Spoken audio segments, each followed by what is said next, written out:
എല്ലാവർക്കും നമസ്കാരം. LGS പരീക്ഷയ്ക്ക് മുന്നോടിയായിട്ടുള്ള കുറച്ച് ക്വസ്റ്റ്യൻസാണ് നമ്മൾ സാധ്യതാ ചോദ്യങ്ങളാണ് നമ്മൾ ചെയ്തുകൊണ്ടിരിക്കുന്നത്. എല്ലാവരും നന്നായിട്ട് പഠിക്കുക, എക്സാം അങ്ങ് അടുത്തെത്താനായി. അപ്പോൾ നമുക്ക് ആദ്യത്തെ ചോദ്യം നോക്കാം. 25 സ്ക്വയർ ഗുണിക്കണം 4 സ്ക്വയർ എത്രയെന്നാണ് ചോദിച്ചിട്ടുള്ളത്. എന്താണ് ചോദ്യം? 25 സ്ക്വയർ ഗുണിക്കണം 4 സ്ക്വയർ എത്രയാണെന്നാണ് ചോദിച്ചിട്ടുള്ളത്. ഇങ്ങനൊരു ചോദ്യം വന്നു കഴിഞ്ഞാൽ നമുക്ക് എന്ത് ചെയ്താൽ മതി? 25ൻ്റെ സ്ക്വയർ എത്രയാണ്? 625 ഗുണിക്കണം 4ൻ്റെ സ്ക്വയർ എത്രയാണ്? 16. ഇത് ചെയ്താൽ മതി. ഇത് ചെയ്താൽ നമുക്ക് ഉത്തരം കിട്ടും. പക്ഷേ ഇത് ചെയ്യാൻ കുറച്ച് സമയം എടുക്കും അല്ലേ? നമുക്ക് ഗുണിക്കാനൊക്കെ 425നെ 16 കൊണ്ട് ഗുണിക്കാൻ സമയം എടുക്കും. ഇനി നിങ്ങൾക്ക് ഈ മെത്തേഡ്, ഞാൻ പറയാൻ പോകുന്ന മെത്തേഡ് നിങ്ങൾ നോക്കണം കേട്ടോ. ഇത് നിങ്ങൾക്ക് ചെയ്യാൻ അറിയുമെങ്കിൽ കുഴപ്പമില്ല. ഇങ്ങനെ ചെയ്താലും നമുക്ക് ഉത്തരം കിട്ടും. കുറച്ച് സമയം എടുക്കുന്നേ ഉള്ളൂ. നിങ്ങളിത് നോക്കുക. ഒരു കൃത്യങ്ക നിയമമുണ്ട്. ഇത് കൃത്യങ്ങളാണല്ലോ. a⁻m ഗുണിക്കണം b⁻m ആണെങ്കിൽ a×b⁻m എന്ന് നമുക്ക് എഴുതാൻ പറ്റും. അതായത് ബേസ് രണ്ടും വ്യത്യസ്തം. ബേസ് എന്ന് പറഞ്ഞു കഴിഞ്ഞാൽ ഈ താഴെ എഴുതുന്നതാണ് ബേസ്, ഈ എഴുതുന്നതാണ് ബേസ്. ഇത് രണ്ടും വ്യത്യസ്തമാണ്. പക്ഷേ നമ്മുടെ പവറിൽ എഴുതുന്നത് എന്താണ്? അത് തുല്യമാണ് എങ്കിൽ നമുക്ക് എന്തെഴുതാം? ബേസുകൾ തമ്മിൽ ഗുണിച്ചിട്ട് അതിന് പവർ m കൊടുത്താൽ മതി. ആ പവറായിട്ട് വരുന്ന സംഖ്യ അതുപോലെ എഴുതിയാൽ മതി. ഇവിടുത്തെ കേസിൽ നോക്കുകയാണെന്നുണ്ടെങ്കിൽ 25 സ്ക്വയർ ഗുണിക്കണം 4 സ്ക്വയർ ആണ്. ഇവിടെ നമ്മൾ പറഞ്ഞ മാതിരി 25ഉം 4ഉം വെവ്വേറെ ബേസുകളാണ്. പക്ഷേ മേലെ നോക്കുമ്പോൾ രണ്ടും തുല്യമാണ് അല്ലേ? അപ്പോൾ ഈ രണ്ടും തുല്യമാണ്. അപ്പോൾ നമുക്ക് ഇതിനെ എങ്ങനെ എഴുതാമെന്നാണ് പറഞ്ഞത്?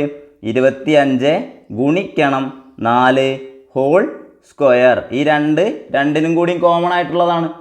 രണ്ടിലും കോമൺ ആയിട്ട് പവറാണല്ലോ ചെയ്യുന്നത്. അപ്പോൾ നമുക്ക് അതിന് രണ്ടിനും ഗുണിച്ചതിന് ശേഷം പവർ എടുക്കാം. എപ്പോഴും ശ്രദ്ധിക്കണം, ഇവിടെ ഗുണനമോ ഹരണമോ വന്നാൽ മാത്രമേ ഈ മെത്തേഡ് ഉപയോഗിക്കാൻ പറ്റുള്ളൂ. ഈ ഇക്വേഷൻ നമുക്ക് ഉപയോഗിക്കണം എന്നുണ്ടെങ്കിൽ എന്ത് വരണം? ഗുണനമോ ഹരണമോ വരണം. അല്ലാത്ത കേസുകളിൽ ഇത് ചെയ്യാൻ പറ്റില്ല കേട്ടോ. കൂട്ടലോ കുറയ്ക്കലോ വന്നാൽ ഈ സാധനം ചെയ്യാൻ പാടില്ലേ. അപ്പോൾ നമ്മൾ നോക്കുകയാണ് 25 × 4 സ്ക്വയർ. നമുക്കിവിടെ എങ്ങനെ എത്തി? 25 ഗുണിക്കണം 4 സ്ക്വയർ എന്നുള്ള രീതിയിലേക്ക് മാറി. അപ്പോൾ നമുക്ക് ഇനി എന്ത് ചെയ്താൽ മതി?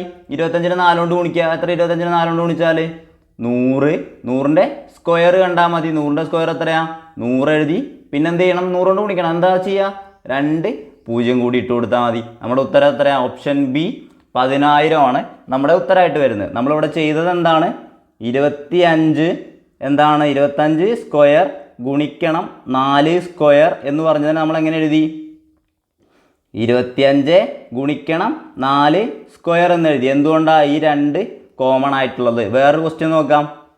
3 ക്യൂബ് ഗുണിക്കണം 7 ക്യൂബ് എന്നാണ് ചോദ്യമെങ്കിൽ 3 ക്യൂബ് ഗുണിക്കണം 7 ക്യൂബ്, ഇത് മേലത്തെ തുല്യമാണ്, താഴത്തെ ഡിഫറൻ്റ് ആണ്. അപ്പോൾ നമ്മൾ എന്ത് എഴുതാണ്? താഴത്തെ ഡിഫറൻ്റ് ആണ്. നമ്മൾ എന്ത് ചെയ്യാൻ പോവുകയാണ്? ഈ 3നെയും 7നെയും ഗുണിച്ചിട്ട് 2നും കൂടി പവറായിട്ട് 3 ഇട്ട് കൊടുത്താൽ മതി. മനസ്സിലായല്ലോ? ഓക്കെ ആണല്ലോ. അപ്പോൾ ഇനി അടുത്ത ചോദ്യത്തിലേക്ക് പോവാം. 48 കിലോമീറ്റർ/മണിക്കൂർ ശരാശരി വേഗത്തിൽ സഞ്ചരിക്കുന്ന ഒരു ബസ് 5 മണിക്കൂർ കൊണ്ട് എത്ര ദൂരം യാത്ര ചെയ്യുന്ന ഡയറക്റ്റ് ചോദ്യമാണ് അല്ലേ? 48 കിലോമീറ്റർ/മണിക്കൂറാണ് തന്നിട്ടുള്ളത്. നമുക്കറിയാം എന്താ വേണ്ടത്? എത്ര ദൂരം യാത്ര ചെയ്യുന്ന. ദൂരം കാണാൻ എന്താ ഇക്വേഷൻ നമുക്കറിയാലോ. ദൂരം സമം എന്താണ്? ദൂരം കാണാൻ എന്താണ്? വേഗത ഗുണിക്കണം സമയം അല്ലേ? ദൂരം കാണാൻ എന്ത് ചെയ്യേണ്ടത്? വേഗത ഗുണിക്കണം സമയം. നമുക്കറിയാം, ഇക്വേഷൻ അറിയാം. നമ്മളെങ്ങനെ കണ്ടുപിടിച്ചതെന്ന് നമ്മൾ എല്ലാ തവണയും പറയേണ്ട ആവശ്യമില്ല. ഇത് നിങ്ങൾ പഠിച്ചേ പറ്റൂ. ദൂരം സമയം വേഗത ഗുണിക്കണം സമയം. അപ്പോൾ ഇനി നമുക്ക് എന്ത് ചെയ്യാം? ദൂരം കാണാലോ. വേഗത എത്രയാണ്? 48 കിലോമീറ്റർ ആണ്. അതുപോലെ എന്താണ്? സമയം എത്രയാണ്? 5 മണിക്കൂറാണ്. ഇവിടെ എന്താണ്? 48 കിലോമീറ്റർ/മണിക്കൂറുമാണ്. ഇവിടെ 5 മണിക്കൂറിനാണ് തന്നിട്ടുള്ളത്. നമ്മുടെ ഉത്തരങ്ങളോ ഓപ്ഷൻസൊക്കെ എന്താണ്? കിലോമീറ്ററിലാണ് തന്നിട്ടുള്ളത്. അതുകൊണ്ട് നമുക്ക് എന്ത് ചെയ്യേണ്ട ആവശ്യമില്ല. ഇതിനെ വേറെ ഒന്നിലേക്കും മാറ്റേണ്ട, മീറ്റർ/സെക്കൻഡിലേക്കൊന്നും മാറ്റേണ്ട ആവശ്യമില്ല അല്ലേ? അപ്പോൾ ഇനി എന്ത് ചെയ്താൽ 48 ഗുണിക്കണം 5 നേരെ ചെയ്താൽ മതി. 48നെ 5 കൊണ്ട് ഗുണിക്കാൻ എന്താ ചെയ്യേണ്ടത്? ഏതൊരു സംഖ്യയെയും 5 കൊണ്ട് ഗുണിക്കാൻ വേണ്ടിയിട്ട് നമ്മൾ എന്ത് ചെയ്യും? ആ സംഖ്യയുടെ പകുതി എടുക്കും. 48ൻ്റെ പകുതി എത്രയാണ്? 24. എന്നിട്ട് എന്ത് ചെയ്യും? ഒരു 0 കൂടി ഇട്ട് കൊടുക്കും. 240 കിലോമീറ്റർ. ഇനിയിപ്പോൾ നിങ്ങൾക്ക് ഇത് മനസ്സിലായില്ലെങ്കിൽ എന്ത് ചെയ്താൽ 48 ഗുണിക്കണം 5 ചെയ്ത് കണ്ടുപിടിച്ചാലും മതി. 5 40, ശിഷ്ടം 4, 4 20, 24, 240 കിലോമീറ്ററിന് നമുക്ക് കിട്ടും. നമ്മുടെ ഉത്തരം എന്താ? ഓപ്ഷൻ സി ആണ്. നമുക്ക് ആകെ എന്താ അറിയേണ്ടതെന്നുള്ളൂ? ദൂരം ഈക്വൽ ടു വേഗത ഗുണിക്കണം സമയം അല്ലേ? ഇതെങ്ങനെ നമുക്ക് കിട്ടുക? കാണാതെ പഠിക്കാൻ വേണ്ടിയിട്ട് നമ്മളൊരു സൂത്രം ഉപയോഗിച്ചിട്ടുണ്ട്. എന്ത്? ഒരു ട്രയാങ്കിൾ വരയ്ക്കുന്നു, ഇവിടെ എന്താ DST എന്നുള്ള കോഡ് പഠിക്കുന്നു അല്ലേ? DST എന്ന് പറഞ്ഞാൽ കോഡ് പഠിക്കുന്നു. നമുക്ക് എന്താ? D ആണ് വേണ്ടത്, ഡിസ്റ്റൻസ് ആണ് D എന്ന് പറഞ്ഞാൽ ഡിസ്റ്റൻസ് ആണ്. അപ്പോൾ നമ്മൾ എസും ടിയും എന്ത് ചെയ്യും? ഗുണിക്കും, നേരിട്ടുള്ളത് ഗുണിക്കും. എസ് എന്താ? സ്പീഡ്, ടി എന്താ? ടൈം. അതാണ് ഇവിടെ ചെയ്തിട്ടുള്ളത് കേട്ടോ. അടുത്ത ചോദ്യം നോക്കാം. ചോദ്യം: താഴെ കൊടുത്തിട്ടുള്ളവയിൽ 1നും 4നും ഇടയ്ക്ക് വരുന്ന സംഖ്യ ഏതെന്നാണ് ചോദിച്ചത്. എന്താ ചോദിച്ചത്? 1നും 4നും ഇടയിൽ വരുന്ന സംഖ്യ ഏതാണെന്നാണ് ചോദിച്ചിട്ടുള്ളത്. നമുക്കപ്പോൾ ഭിന്നസംഖ്യകൾ ചെയ്യാൻ അറിയാം അല്ലേ? നിങ്ങൾ നോക്കുക, 1/2 നോക്കുക. 1/2 എന്താ? ഭിന്നസംഖ്യകൾ ഏതൊക്കെ സംഖ്യകൾ എന്ന് പറയാം? സാധാരണ ഭിന്നം അല്ലേ? സാധാരണ ഭിന്നം എന്ന് കേട്ടിട്ടുണ്ടോ നിങ്ങൾ? സാധാരണ ഭിന്നം എന്ന് പറഞ്ഞാൽ അതിൻ്റെ പ്രത്യേകത എന്താ? അതിൻ്റെ അംശം ഛേദത്തേക്കാൾ ചെറുതായിരിക്കും. എന്താണ്? അംശം ഛേദത്തേക്കാൾ ചെറുതായിരിക്കും അല്ലേ? അംശം ഛേദത്തേക്കാൾ ചെറുതായിട്ടുള്ള സംഖ്യകളല്ലേ സാധാരണ ഭിന്നങ്ങൾ? അംശം ഛേദത്തേക്കാൾ ചെറുതാണെന്നുണ്ടെങ്കിൽ, അംശം എന്ന് പറഞ്ഞാൽ മേലെഴുതുന്നത്, ഛേദം എന്ന് പറഞ്ഞാൽ താഴെ എഴുതുന്നത്. മനസ്സിലായല്ലോ? അംശം എന്ന് പറഞ്ഞാൽ മേലെ എഴുതുന്നത്, ഛേദം എന്ന് പറഞ്ഞാൽ താഴെ എഴുതുന്നത്. അംശം ഛേദത്തേക്കാൾ ചെറുതാണെങ്കിൽ അതിൻ്റെ വാല്യൂ എന്തായിരിക്കും? 1നേക്കാൾ താഴെ ആയിരിക്കും. അംശം എന്താണ്? ഛേദത്തേക്കാൾ ചെറുതാണെന്നുണ്ടെങ്കിൽ അതിൻ്റെ വില എന്ന് പറയുന്നത് 1ൻ്റെ താഴെ ആയിരിക്കും. അല്ലെങ്കിൽ നിങ്ങൾക്കറിയാം അരാന്ന് പറഞ്ഞാൽ എന്താണ്? 0.5 നിങ്ങൾക്കറിയാം അല്ലേ? അരാന്ന് പറഞ്ഞാൽ 0.5 നിങ്ങൾക്കറിയാം അല്ലേ? ഇനി ഇവിടെ നോക്കുക, ഇവിടെ അതേപോലെ അല്ലേ? അംശം ഛേദത്തേക്കാൾ ചെറുതാണല്ലോ, അപ്പോൾ 1ൻ്റെ താഴെയല്ലേ ഇതിൻ്റെ വില. അപ്പോൾ ഇത് ഉത്തരത്ത് വരില്ലല്ലോ. ഇതെത്രയാണ്? 0.75 നിങ്ങൾക്കറിയാം. 3/4 എന്ന് പറഞ്ഞു കഴിഞ്ഞാൽ 0.75 അറിയാലോ. അത് 1ൻ്റെ താഴെയല്ലേ 3/4, അതും നിങ്ങൾക്കറിയാം. അപ്പോൾ 1ൻ്റെ 4ൻ്റെ ഇടയിൽ വരില്ല. അപ്പോൾ ഇനി അടുത്ത് നോക്കുക, 7/4. 7/4 1ൻ്റെ 4ൻ്റെ ഇടയിൽ വരുമെന്ന് അറിയാൻ വേണ്ടിയിട്ട് നമുക്ക് എന്ത് ചെയ്യാൻ വേണമെന്നുണ്ടെങ്കിൽ ഒന്ന് ഹരിച്ചു നോക്കാം അല്ലേ? 7/4 ചെയ്താൽ എത്രയാ? 4 ചെയ്ത് കഴിഞ്ഞാൽ 1, 4, 3. അപ്പോൾ ഇതെങ്ങനെ എഴുതാം? 1, 3/4 എന്ന് എഴുതാം അല്ലേ? ഇതിന് മിശ്രഭിന്നമായിട്ട് എഴുതാം. 7/4 നമുക്ക് എങ്ങനെ എഴുതാം? 1, 3/4 എന്ന് എഴുതാം. അങ്ങനെ എഴുതേണ്ട ആവശ്യമൊന്നുമില്ല. 1 പ്ലസ് സംതിങ് എന്നുള്ള രീതിയിൽ നമുക്ക് കിട്ടി അല്ലേ? ഇവിടെ 1 കിട്ടി. ഇനി ഇവിടെ നോക്കുക, 7/2 ചെയ്തപ്പോഴോ? 7/2 ചെയ്തപ്പോൾ അപ്പോൾ ഇത് കിട്ടും. ഇത് കിട്ടുമെന്ന് വിചാരിച്ചിട്ട് അപ്പോൾ തന്നെ ഉത്തരം അടിക്കാൻ നിൽക്കേണ്ട ആവശ്യമൊന്നുമില്ല. നമുക്ക് എന്ത് ചെയ്യാം? അടുത്തതും കൂടി നോക്കി നോക്കുക. 7/2 ചെയ്ത് കഴിഞ്ഞാൽ എത്ര കിട്ടാം? 3, 6, ശിഷ്ടം 1. അപ്പോൾ ഇത് എത്ര? ഇത് 3 പ്ലസ് സംതിങ് ഒന്നും കിട്ടും. അപ്പോൾ എന്താണ്? ഇത് രണ്ടും ഇതെത്രയാണ്? 1ന് മുകളിലൊരു വാല്യൂ ആണ്, ഇത് 3ൻ്റെ മുകളിലൊരു വാല്യൂ ആണ്. പക്ഷെ ഇത് 4ൻ്റെ താഴെയാണ്, ഇത് 1ൻ്റെ മേലെയാണ്. അപ്പോൾ എന്താണ്? ഇതും വരാം, ഇതും വരാം. ഓപ്ഷൻ സിയും വരാം, ഓപ്ഷൻ ഡിയും ഉത്തരമായിട്ട് വരാം. നിങ്ങൾ എന്ത് ചെയ്യുക അറിയോ? ഇങ്ങനെ ഒരു ചോദ്യം വരുമ്പോൾ ഞാൻ പറഞ്ഞില്ലേ ഈ 7/4 കിട്ടിയെന്ന്, അപ്പോൾ നിങ്ങൾക്ക് വേണമെന്നുണ്ടെങ്കിൽ അടിക്കാം, ഉത്തരം സി എന്ന് പറഞ്ഞ് അടിക്കാം. കാരണം എന്താ? ക്വസ്റ്റ്യൻ ക്യാൻസൽ ആയി പോകും. കാരണം 2 ഉത്തരങ്ങൾ വന്നിട്ടുണ്ട്, ഓപ്ഷൻ സിയും ഡിയും വന്നിട്ടുണ്ട്. ഈ ചോദ്യം ക്യാൻസൽ ആയി പോകുന്ന ക്വസ്റ്റ്യൻ ആണ്.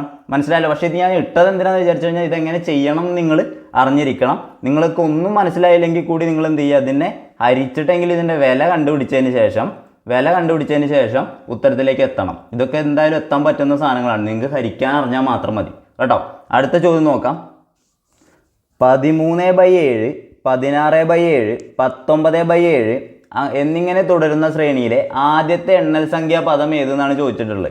ശ്രേണി ഏതാണെന്ന് നിങ്ങൾക്ക് ആദ്യം മനസ്സിലായി അല്ലേ? 13/7, അടുത്തത് എന്താ? 16/7, അടുത്തത് 19/7. അടുത്തത് എത്രയായിരിക്കും? താഴെ 7 കറക്റ്റാ അല്ലേ? അതിനൊരു വ്യത്യാസമില്ല, അംശം മാത്രമാണ് മാറിക്കൊണ്ടിരിക്കുന്നത്. എത്ര മാറുന്നത്? ഇവിടെ എത്രയാ? ഒരു +3 പോയി, ഇവിടെ ഒരു +3 പോയി. അപ്പോൾ ഇനി ഇവിടെ ഒരു +3 പോകും. +3 പറഞ്ഞു കഴിഞ്ഞാൽ എത്രയാ? 22. 22/7 അവിടെ ചെയ്യാൻ പറ്റുമോ? ഇല്ല. അടുത്ത് നോക്കുക, 3 കൂട്ടിയാൽ എത്രയാ? 25/7. 7ന് 25 കൊണ്ട് ഹരിക്കാൻ പറ്റുമോ? ഇല്ല. അടുത്ത ഏതാണ്? 28/7. 28/7 അല്ലേ? ഇതിങ്ങനെയല്ലേ പോകുന്നത്. അപ്പോൾ 28/7 എന്താ? 7, 4, 28 ആണ് അല്ലേ? 28/7 എന്ന് പറഞ്ഞാൽ 4 ആണ്. അപ്പോൾ നമ്മുടെ ഉത്തരം എന്താണ്? ഓപ്ഷൻ എ ആ. എന്താ ചോദിച്ചത്? എന്നിങ്ങനെ തുടർന്ന ശ്രേണിയിലെ ആദ്യ എണ്ണൽ സംഖ്യാപദം ഏതാണോ?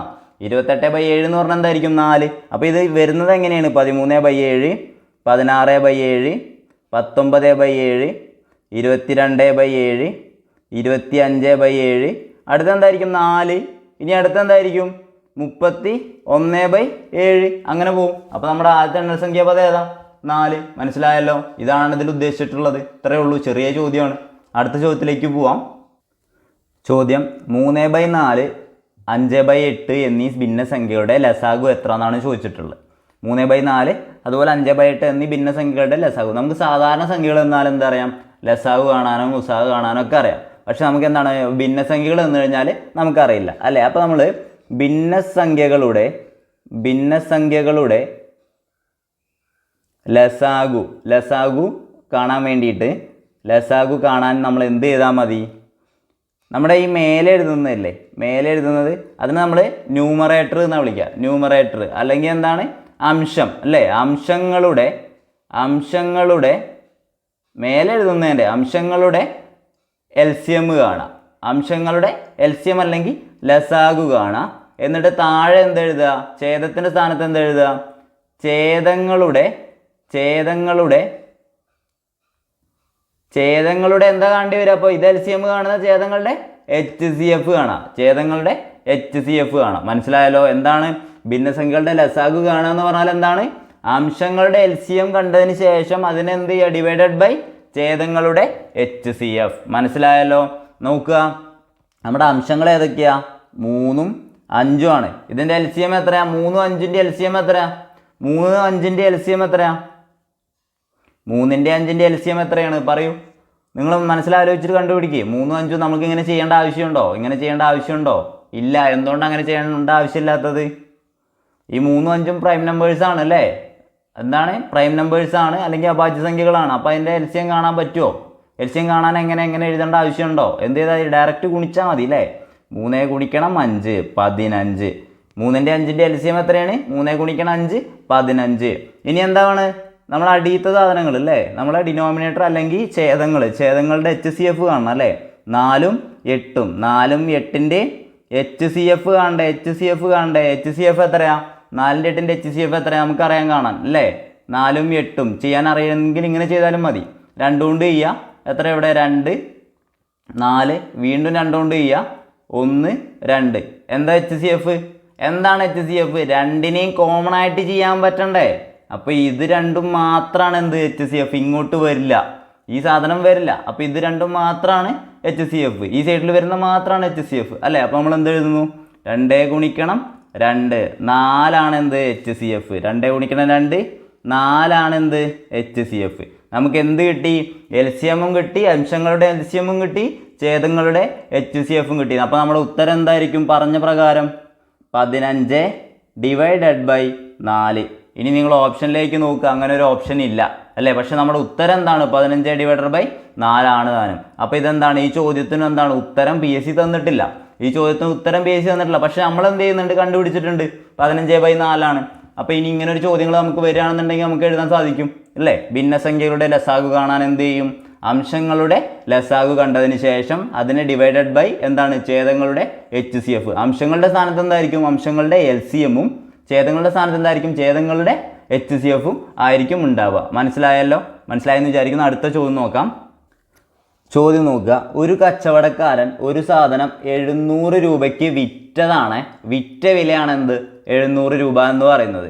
എന്താണ് പറഞ്ഞത്? 300% നഷ്ടമുണ്ടായി എന്നാണ് പറയുന്നത്. എന്താ പറയുന്നത്?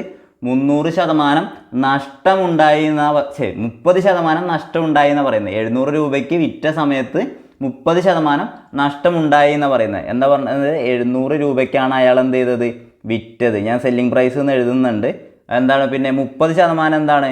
30% നഷ്ടമാണ് എന്നും പറഞ്ഞിട്ടുണ്ട്. 30% നഷ്ടമാണെന്നും പറഞ്ഞിട്ടുണ്ട്. ഈ 30% നഷ്ടമാണ് 700 എന്നല്ല പറഞ്ഞത്. എന്താ പറഞ്ഞത്?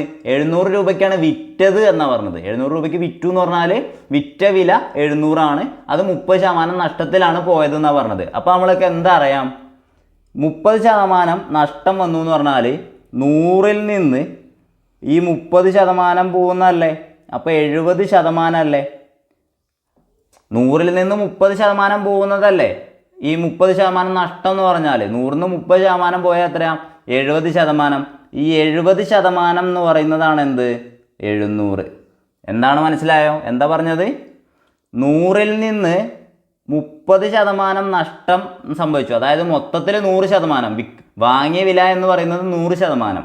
അതിൽ നിന്ന് 30% നഷ്ടത്തിലാണ് വിറ്റത്. 100ൽ നിന്ന് 30% നഷ്ടത്തിലാണ് വിറ്റതെന്ന് പറഞ്ഞു കഴിഞ്ഞാൽ അതെത്രയാണ്? 70% എന്ന് നിങ്ങൾക്ക് മനസ്സിലായല്ലോ. ഈ 70% എന്ത്? 700 എന്ന് പറയുന്നത്. അതാണ് ഈ ചോദ്യത്തിൽ നിന്ന് നമ്മൾ മനസ്സിലാക്കേണ്ടത്. മനസ്സിലായല്ലോ? അപ്പോൾ ഇനി നോക്കുക. 70% 700 ആണ് എങ്കിൽ 70% 700 ആണ് എങ്കിൽ 10% എത്രയായിരിക്കും? 70% 700 ആണെന്നുണ്ടെങ്കിൽ 10% എത്രയായിരിക്കും നമുക്കറിയാം അല്ലേ? 70% 700 ആണെന്നുണ്ടെങ്കിൽ 10% 700നെ 7 കൊണ്ട് ഹരിച്ചാൽ മതി. എത്രയാ? 100. 10% എത്രയാ? 100. ഓക്കെ ആണല്ലോ. അപ്പം 100% എത്രയായിരിക്കും? 100% എത്രയായിരിക്കും? ഇവിടെ 10% 100% ആകുമ്പോൾ ഈ 100 എന്താവും? 1000 ആവും. ഒരു 0 കൂടുതൽ വരും അല്ലേ? മനസ്സിലായല്ലോ. എന്താണ് ഞാൻ ഇവിടെ പറഞ്ഞത്? ഒരു തവണ കൂടി പറയാം. 70% എന്താണ്? 700 ആണെന്ന് നമ്മൾക്ക് മനസ്സിലായി. അതിനുശേഷം നമ്മൾ എന്താക്കണം? 70%നെ 10% ആക്കണം. നമ്മുടെ വീഡിയോസ് കാണുന്നവർക്ക് അറിയാം അല്ലേ? 70%നെ 10% ആക്കണം. 70% 10% ആയത് എന്താ? 70നെ 7 കൊണ്ട് ഹരിച്ചാലല്ലേ 10 ആവുന്നത്. അപ്പോൾ ഈ 700നെ എന്തുകൊണ്ട് ഹരിക്കണം?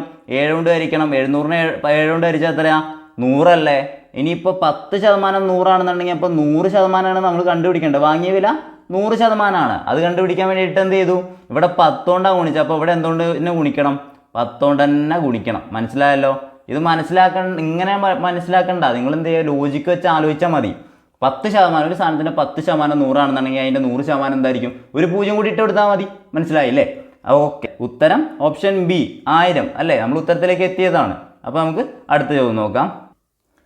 ചോദ്യം: സ്കൂൾ അസംബ്ലിയിൽ 10A ക്ലാസ്സിലെ വരിയിൽ ആശ മുന്നിൽ നിന്നും 25-ാമതും പിന്നിൽ നിന്നും 13-ാമതുമാണ് അല്ലേ? മുന്നിൽ നിന്നും 25-ാമതും, മുന്നിൽ നിന്ന് ഇവിടെ എത്ര? 25-ാമതാണ്. പിന്നിൽ നിന്ന് എത്രാമതാണ്? പിന്നിൽ നിന്ന് 13-ാമതാണ്. പിന്നിൽ നിന്ന് 13-ാമതാണ്. ഇതാണ് പറഞ്ഞിട്ടുള്ളത്.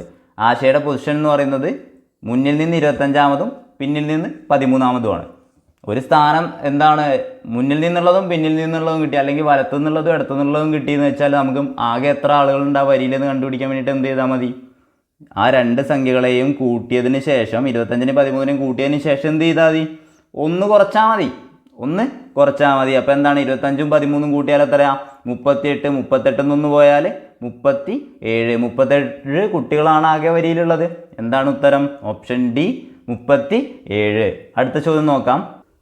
1 മുതൽ 100 വരെയുള്ള സംഖ്യകളുടെ ശരാശരി എത്ര എന്നാണ് നമ്മളോട് ചോദിച്ചിട്ടുള്ളത്. അപ്പോൾ എന്താണ്? 1, 2, 3 അങ്ങനെ പോകുന്ന സംഖ്യകൾ എത്ര? 100 വരെയുണ്ട്. അവയുടെ ശരാശരി എത്ര എന്നാണ് ചോദിച്ചിട്ടുള്ളത്. നമുക്കറിയാം എന്ത്? ശരാശരി കാണാൻ നമുക്കറിയാം. എണ്ണൽ സംഖ്യകളുടെ ശരാശരി കാണാനുള്ള ഇക്വേഷൻ എന്താ? എണ്ണൽ സംഖ്യകളുടെ ശരാശരി കാണാനുള്ള ഇക്വേഷൻ എന്തായിരുന്നു? n+1/2. n+1/2 എന്ത്? എണ്ണൽ സംഖ്യകളുടെ, തുടർച്ചയായ എണ്ണൽ സംഖ്യകളുടെ ശരാശരി എന്ന് പറയുന്നത് എന്താണ്? n+1/2. n എത്ര? ഇവിടെ 100 എണ്ണൽ സംഖ്യകളല്ലേ ഉള്ളത്? 100 വരെയാണ്. +1 /2 101/2 എത്രയാണ്? 50.5 അല്ലേ? 100ൻ്റെ പകുതി 50, 1ൻ്റെ പകുതി 0.5, 50.5 ആണ് നമ്മുടെ ഉത്തരമായിട്ട് വരുന്നത്. അപ്പോൾ നമുക്ക് നോക്കാം. ഒറ്റ സംഖ്യകളാണെന്നുണ്ടെങ്കിലോ ഇതേ ചോദ്യത്തിൽ തന്നെ നോക്കാം. 1 മുതൽ 100 വരെയുള്ള ഒറ്റ സംഖ്യകളുടെ ശരാശരി ശ്രദ്ധിക്കണേ. ഒറ്റ സംഖ്യകളാണ്.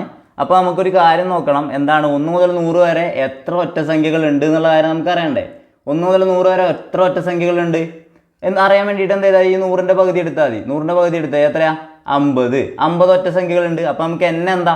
50 എന്ന് കിട്ടി. അപ്പോൾ നോക്കുക, ഒറ്റ സംഖ്യകളുടെ ശരാശരി ആണെങ്കിലോ, 1 മുതൽ 100 വരെയുള്ള ഒറ്റ സംഖ്യകളുടെ ശരാശരി ആണെങ്കിലോ എന്തായിരുന്നു ഇക്വേഷൻ? n. എന്താണ് ഇക്വേഷൻ? n. ആ എണ്ണൽ സംഖ്യ എത്രയാണോ അത്ര തന്നെയാണ് ഉത്തരം. എന്താണ് അപ്പോൾ ഉത്തരം? 50. മനസ്സിലായല്ലോ. എന്താണ് ഉത്തരം? 50. ഇനി അടുത്ത നോക്കുക.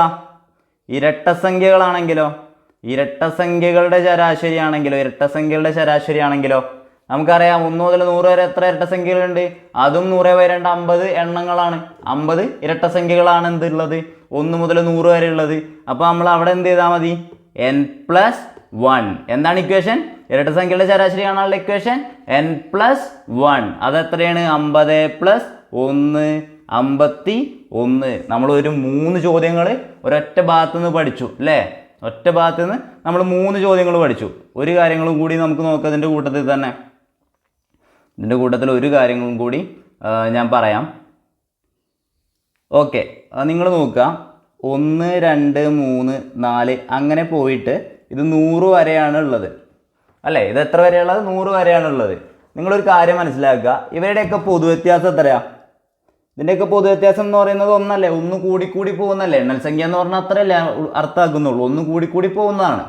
അപ്പോൾ ഇതെന്താണ്, ഒരു സമാന്തര ശ്രേണിയാണ്. പൊതുവ്യത്യാസം ഉള്ളത് കൊണ്ട് തന്നെ ഇതെന്താണ്, ഒരു സമാന്തര ശ്രേണിയാണ്. സമാന്തര ശ്രേണിയുടെ ആവറേജ് എന്ന് പറഞ്ഞാൽ എന്താണ്, ഈ ഇക്വേഷൻ നിങ്ങൾക്ക് ഓർമ്മയില്ലെങ്കിൽ അല്ലെങ്കിൽ നമ്മൾ ചെയ്യാൻ പോകുന്നത് ഇങ്ങനെയാണ്. സമാന്തര ശ്രേണിയുടെ ആവറേജ് എന്താണ്, സമാന്തര ശ്രേണിയുടെ ആവറേജ് എന്താണ്, ഒരു സമാന്തര ശ്രേണിയാണെന്നുണ്ടെങ്കിൽ അതിൻ്റെ നടുവിലുള്ള സംഖ്യ ആയിരിക്കും. എന്താണ്, അതിൻ്റെ മിഡിലുള്ള സംഖ്യ ആയിരിക്കും. അത് കാണാൻ വേണ്ടിയിട്ട് എന്ത് ചെയ്യണം, നമ്മൾ ആദ്യത്തെ പദം പ്ലസ് ലാസ്റ്റത്തെ പദം ഡിവൈഡഡ് ബൈ 2 ചെയ്താൽ മതി. മനസ്സിലായല്ലോ. നടുക്കത്തെ സംഖ്യ അല്ലെങ്കിൽ ആവറേജ് കാണാൻ വേണ്ടിയിട്ട്, ഒരു സമാന്തര ശ്രേണിയുടെ ആവറേജ് കാണാൻ വേണ്ടിയിട്ട് എന്ത് ചെയ്താൽ മതി, ആദ്യത്തെ സംഖ്യ പ്ലസ് ലാസ്റ്റത്തെ സംഖ്യ ഡിവൈഡഡ് ബൈ 2.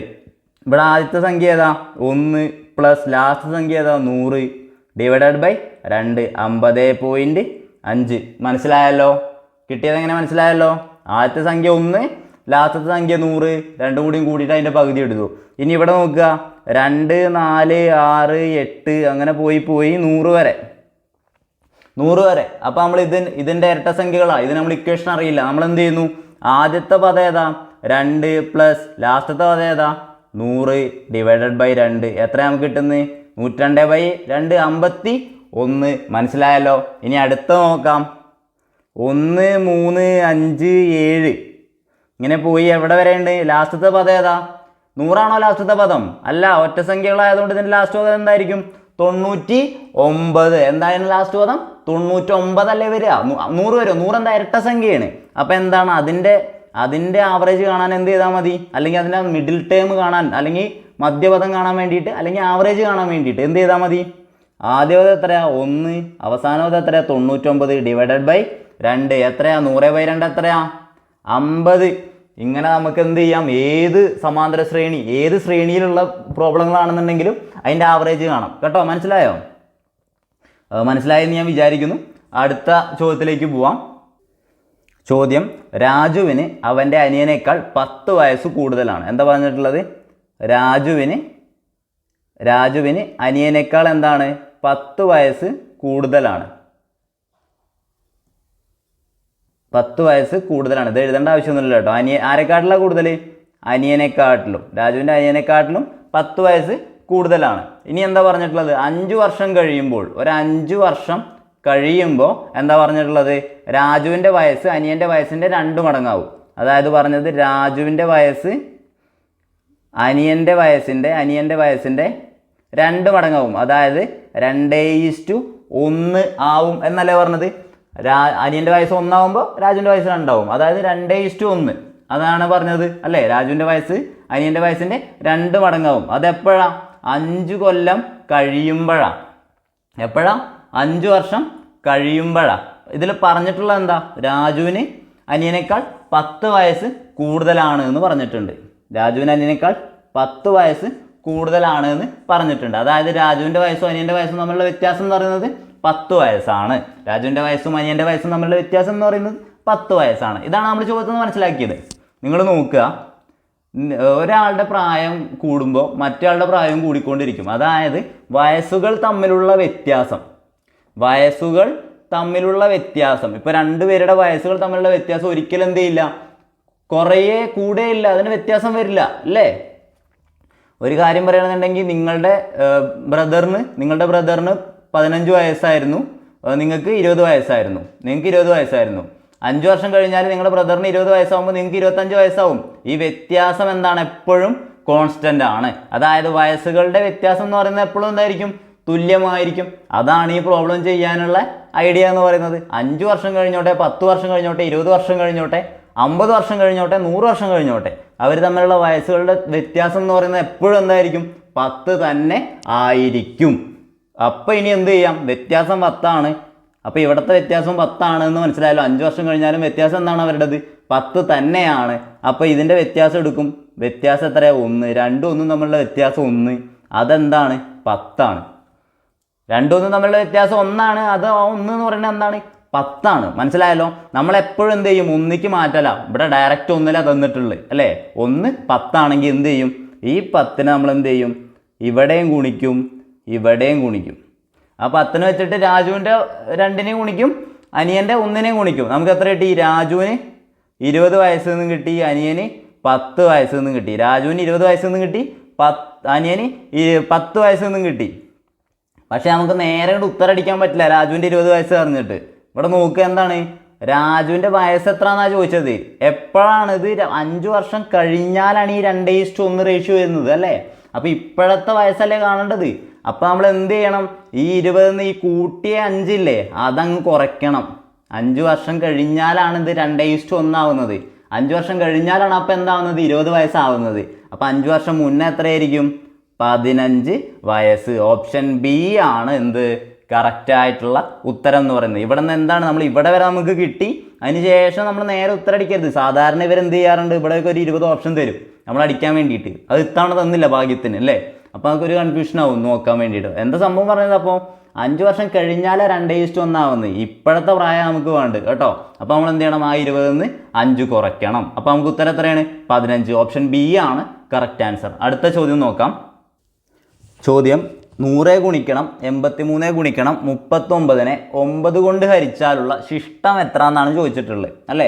ഇവിടെ എന്താണ്? അപ്പോൾ ഒക്കെ ഗുണനാണ് അല്ലേ, കൂട്ടൽ കുറയ്ക്കലൊന്നുമില്ല, ഗുണനാണ്. ഇങ്ങനത്തെ പ്രോബ്ലംസ് ആണ് തരിക കേട്ടോ. 100 ഗുണിക്കണം 83 ഗുണിക്കണം 39നെ 9 കൊണ്ട് ഹരിച്ചാലുള്ള ശിഷ്ടം എത്ര എന്നാണ് ചോദിച്ചിട്ടുള്ളത്. നമുക്കപ്പോൾ ഇത് കണ്ടുപിടിക്കാൻ വേണ്ടിയിട്ട് ആദ്യം നമ്മൾ എന്ത് ചെയ്യണം? 83നെ 39 കൊണ്ട് ഗുണിക്കണം, പിന്നെ 100 കൊണ്ട് ഗുണിച്ചിട്ട് അതിനെ 9 കൊണ്ട് ഹരിക്കണം. എന്നിട്ട് അതിനെ ശിഷ്ടം എത്ര വരെ നോക്കണം. കഴിയുമോ നമ്മളെ കൊണ്ട് അത്രയും വലിയ സംഖ്യയൊക്കെ ഹരിക്കാനും ഗുണിക്കാനും ഒക്കെ? അപ്പോൾ നമ്മൾ എന്ത് ചെയ്യുക? ഈ തന്നിട്ടുള്ള സംഖ്യകളുണ്ടല്ലോ, ഇതിനെയൊക്കെ സെപ്പറേറ്റ് 9 കൊണ്ട് ഹരിക്കാം. എന്താ ഞാൻ പറഞ്ഞത്? തന്നിട്ടുള്ള സംഖ്യകളെ സെപ്പറേറ്റ് 9 കൊണ്ട് ഹരിക്കുക. പറ്റുമോ നോക്കാം. 100നെ നമ്മൾ ആദ്യം എന്ത് ചെയ്യുന്നു? 9 കൊണ്ട് ഹരിക്കുന്നു. അതുപോലെ തന്നെ 83 നമ്മൾ എന്ത് ചെയ്യുന്നു? 9 കൊണ്ട് ഹരിക്കുന്നു. വീണ്ടും എന്താണ്? 39 നമ്മൾ എന്ത് ചെയ്യുന്നു? 9 കൊണ്ട് ഹരിക്കുന്നു. നോക്കാലോ. 100നെ 9 കൊണ്ട് ഹരിച്ചാൽ എത്രയാ?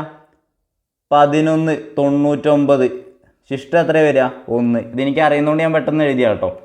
നമ്മൾ ചെയ്ത് കഴിഞ്ഞാൽ നമുക്ക് എന്താ കിട്ടുക? ഇവിടെ ശിഷ്ടം 1 നമുക്ക് കിട്ടുക. 100നെ 9 കൊണ്ട് ഹരിച്ചു കഴിഞ്ഞാൽ ശിഷ്ടം എത്ര കിട്ടുക? 1 കിട്ടുക. അതവിടെ നിൽക്കട്ടെ. ഇനി 83 ചെയ്താലോ? 9 9 81 അല്ലേ, 9 9 81 അല്ലേ. അപ്പോൾ ഇത് ശിഷ്ടം എത്രയാ? ശിഷ്ടം എത്രയാ? 2 അല്ലേ. ഇവിടെ ശിഷ്ടം 2. ഇനി ഇവിടെ നോക്കുക. 9 4 36. 9 4 36. 36 ശിഷ്ടം എത്രയാ? 3. നമുക്ക് ഏതൊക്കെയാണ് ശിഷ്ടം കിട്ടിയ? 1 കിട്ടി, 2 കിട്ടി, 3 കിട്ടി. നമുക്ക് ലാസ്റ്റ് കിട്ടിയ ശിഷ്ടങ്ങൾ എന്ത് ചെയ്യുക? നമ്മൾ ഡയറക്റ്റായിട്ട് അങ്ങോട്ട് ഗുണിക്കുക. നമുക്ക് അവസാനം കിട്ടിയ ശിഷ്ടങ്ങൾ നമ്മൾ എന്ത് ചെയ്യുക? ഗുണിക്കുക. 1 ഗുണിക്കണം 2 ഗുണിക്കണം 3. 1 ഗുണിക്കണം 2 ഗുണിക്കണം 3. എത്ര കിട്ടുന്നത്? 23 6 നമുക്ക് കിട്ടുന്നത് അല്ലേ. ഈ 6 നമുക്ക് കിട്ടിയത്. 6 എന്താ? 9നേക്കാൾ ചെറിയ സംഖ്യ. 6 എന്താ? 9നേക്കാൾ ചെറിയ സംഖ്യയാണ് 6. അതുകൊണ്ട് ശിഷ്ടം, നമ്മുടെ ഉത്തരത്തിൻ്റെ ശിഷ്ടം എന്തായിരിക്കും? 6 തന്നെ ആയിരിക്കും. മനസ്സിലായല്ലോ. ശിഷ്ടം നമ്മളിവിടെ എത്തി, നമുക്ക് 6 കിട്ടി. അതെന്താ? 9നേക്കാളും ചെറുതായതുകൊണ്ട് നമ്മൾ 6 എഴുതി. ഇനിയിപ്പോൾ ഇത് 9നേക്കാൾ വലിയൊരു സംഖ്യയായിരുന്നു, 12 ആയിരുന്നു എന്ന് വിചാരിക്കാം. നമുക്കിവിടെ ചെയ്ത് കഴിഞ്ഞപ്പോൾ നമുക്ക് 12 കിട്ടിയെന്ന് വിചാരിക്കുക. അപ്പോൾ നമ്മൾ എന്ത് ചെയ്യാം? ആ 12നെ കൂടി നമ്മൾ എന്ത് ചെയ്യുക? 9 കൊണ്ട് ഹരിക്കുക. ഇവിടെ അപ്പോൾ എന്തെഴുതും? 9 ശിഷ്ടം 3. അപ്പോൾ നമ്മുടെ ഉത്തരം എന്താവും? 3 ആവും. മനസ്സിലായല്ലോ ഞാൻ എന്താ ചെയ്തതെന്ന്? മനസ്സിലായല്ലോ. ഇവിടെ നമുക്ക് ഗുണിച്ചപ്പോൾ 1 ഗുണിക്കണം 2 ഗുണിക്കണം 3 വന്നപ്പോൾ നമുക്ക് 6 കിട്ടി. അത് നമ്മുടെ ഹരിക്കേണ്ട സംഖ്യ 9നേക്കാൾ ചെറുതാണ്. അതുകൊണ്ട് നമ്മൾ എന്തെഴുതി? അത് തന്നെ എടുത്തെഴുതി. ഇനിയിപ്പോൾ ചില കേസുകളിൽ എങ്ങനെ വരും? ഈ 12 13 എന്നൊക്കെ പറഞ്ഞിട്ട് വലിയ സംഖ്യകൾ, 9നേക്കാൾ വലിയ സംഖ്യ ആയിരിക്കും കിട്ടുക. ഇനി ചിലപ്പോൾ 25 എന്നൊക്കെ ആയിരിക്കും കിട്ടുക, അല്ലെങ്കിൽ 28 എന്നൊക്കെ ആയിരിക്കും കിട്ടുക. അപ്പോൾ നമ്മൾ എന്ത് ചെയ്യും? അതിനെ 9 കൊണ്ട് ഹരിക്കും. 3 27. അപ്പോൾ ശിഷ്ടം എന്തായിരിക്കും? 1 അങ്ങനെ നമ്മൾ ചെയ്തു നോക്കണം. മനസ്സിലായല്ലോ. ഇത് മനസ്സിലായെന്ന് ഞാൻ വിചാരിക്കുന്നു. ഇതിൻ്റെ വേറൊരു പ്രോബ്ലം നമുക്ക് എന്ത് ചെയ്യാം? വേറൊരു ക്ലാസ്സിൽ നമുക്ക് ചെയ്തു നോക്കാം കേട്ടോ. ഇതേ മറ്റൊരു പ്രോബ്ലം തന്നെ നമുക്ക് അടുത്തൊരു ദിവസങ്ങളിൽ തന്നെ ചെയ്തു നോക്കാം. അടുത്ത ചോദ്യം നോക്കാം. ചോദ്യം 6:210. 6 അതേമാതിരി എന്താണ്? 10ൻ്റെ സമാന ബന്ധം എന്താണെന്നാണ് ചോദിച്ചിട്ടുള്ളത് അല്ലേ. 10ൻ്റെ സമാന ബന്ധം ഏതാണെന്നാണ് ചോദിച്ചിട്ടുള്ളത്. അപ്പോൾ നിങ്ങൾ ഈ 210 6 കാണുമ്പോൾ നമുക്ക് പല കൺഫ്യൂഷനും വരും. അപ്പോൾ പക്ഷേ നിങ്ങളൊരു കാര്യം മനസ്സിലാക്കണം. 6ൻ്റെ ക്യൂബാണെന്ത്? 6ൻ്റെ ക്യൂബാണെന്ത്? 210. 16. ഇത് നിങ്ങൾക്ക് ഓർമ്മയുണ്ടാവണം. ഈ ചെറിയ സംഖ്യകളുടെയൊക്കെ ക്യൂബൊക്കെ ഒന്ന് നിങ്ങൾ പഠിച്ചു വെക്കണം കേട്ടോ. 1 cube, 2 cube, 3 cube, 4 cube, 5 cube, 6 ക്യൂബൊക്കെ ഒന്ന് പഠിച്ചു വെക്കണം. പഠിച്ചില്ലെങ്കിൽ കൂടി 6 ക്യൂബ് വരെങ്കിലും നിങ്ങൾ എന്ത് ചെയ്യുക, ഒന്ന് ഓർത്ത് വെക്കണം. 216 6ന്റെ ക്യൂബാണ്, അങ്ങനെയൊക്കെ നിങ്ങളൊന്ന് മനസ്സിലാക്കി വെക്കണം കേട്ടോ. അപ്പോൾ അത് ചെയ്യാൻ പറ്റുക. ഇതെന്താണ്?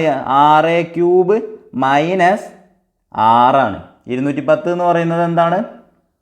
ഈ ആറിൻ്റെ ക്യൂബാണ് അല്ലേ? 6ന്റെ ക്യൂബ്, ഇവിടെ സംഖ്യ 6, അതിൻ്റെ ക്യൂബ് എടുത്തിട്ട് അതിനെ 6 കുറച്ചു, അപ്പോൾ 210 എന്ന് കിട്ടി. അപ്പോൾ ഇതേ മോഡലിൽ ഇവിടെ ചെയ്യുകയാണെന്നുണ്ടെങ്കിൽ നമ്മൾ എന്ത് ചെയ്യും? 10ന്റെ ക്യൂബ് എടുക്കും, എന്നിട്ട് അതിന് എന്ത് കുറയ്ക്കും? 10 കുറയ്ക്കും. 10ന്റെ ക്യൂബ് എത്രയാ? 1000. 3 പൂജ്യം അല്ലേ ക്യൂബ് എന്ന് പറയുമ്പോഴേക്കും? 10ന്റെ ക്യൂബ് പറഞ്ഞാൽ 3 പൂജ്യം ഇട്ട് കൊടുത്തു. 1000 മൈനസ് 10. 1000 നിന്ന് 10 പോയാൽ എത്രയാ? 990. ഏതാ ഉത്തരം? ഓപ്ഷൻ ബി ആണ് കറക്റ്റ് ആൻസർ. അപ്പോൾ നിങ്ങൾ ഇങ്ങനത്തെ കുറച്ച് കാര്യങ്ങൾ, 6ന്റെ ക്യൂബ്, 5ന്റെ ക്യൂബ്, അങ്ങനത്തെ കാര്യങ്ങളൊക്കെ എന്ത് ചെയ്യുക, ഒന്ന് നോക്കി വെക്കണം കേട്ടോ. അടുത്ത ചോദ്യം നോക്കാം.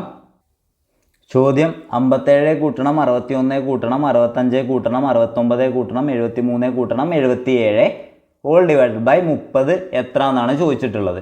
ഇത് നമുക്ക് എന്ത് ചെയ്യണം? എഴുതി തന്നെ കൂട്ടണം അല്ലേ? നമ്മൾ എഴുതി കൂട്ടിയാൽ തന്നെ നമുക്കിത് ചെയ്യാൻ പറ്റുള്ളൂ. ഇത് ചെയ്യാൻ വേണ്ടിയിട്ട് ഞാൻ എപ്പോഴും നിങ്ങൾക്കൊരു കാര്യം പറയാം. നിങ്ങളെല്ലായ്പ്പോഴും ഒറ്റയുടെ ഭാഗം ഒന്ന് നോക്കണം. സംഖ്യകളുടെ ഒറ്റയുടെ ഭാഗം ഒന്ന് നോക്കണം. ഈ സംഖ്യകൾ തമ്മിൽ പെട്ടെന്ന് കൂട്ടാൻ പറ്റിയ, അതായത് 10 ആക്കാൻ, അതേമാതിരി 100 ആക്കാനൊക്കെ കഴിയുന്ന സംഖ്യകൾ, അതായത് 7ഉം 3ഉം 2ഉം 8ഉം 6ഉം 4ഉം 5ഉം 5ഉം അങ്ങനത്തെ സംഖ്യകൾ എന്ത് ചെയ്യുക, ഒന്ന് നോക്കി വെക്കണം. എന്നിട്ട് അത് രണ്ടും ആദ്യം കൂട്ടാൻ നോക്കണം കേട്ടോ. ഞാൻ അതേമാതിരി ഇവിടെ ചെയ്യാൻ പോവാണ്. ഇവിടെ 73 77 ഇല്ലേ, അതിനെ ഞാൻ 2 കൂട്ടാൻ പോവാം. കാരണം എന്താ, ഈ 3 7ഉം കൂട്ടിയാൽ 10 ആവും. 70 70ഉം 140ഉം ഈ 10ഉം എത്ര? 150 ഇവിടെ 150 എനിക്ക് കേട്ടോ. ഇതെനിക്ക് 150. ഇനി ഞാൻ അതുപോലെ ചെയ്യുന്നത്, ഈ 69ഉം ഈ 61ഉം ഞാൻ കൂട്ടാൻ പോവാം. 60ഉം 60ഉം 120, 120ഉം ഒരു 10ഉം, അപ്പോൾ എത്ര? ഇത് 130. ഇതും 130. ഇനി ബാക്കിയുള്ളത് എന്താ? 65ഉം 57. അപ്പോൾ ഇത് നമുക്ക് കൂട്ടാം, ഡയറക്റ്റായിട്ട് കൂട്ടാം. ഇനി അങ്ങനെ ചെയ്യാൻ പറ്റില്ലല്ലോ അല്ലേ? 150 130 280. 280ഉം 60 എത്രയാ? 340. പിന്നെ 345, പിന്നെ ഒരു 50 കൂട്ടി 395. 395ഉം 7ഉം എത്രയാണ്? 402 എന്ന് നമുക്ക് കിട്ടി.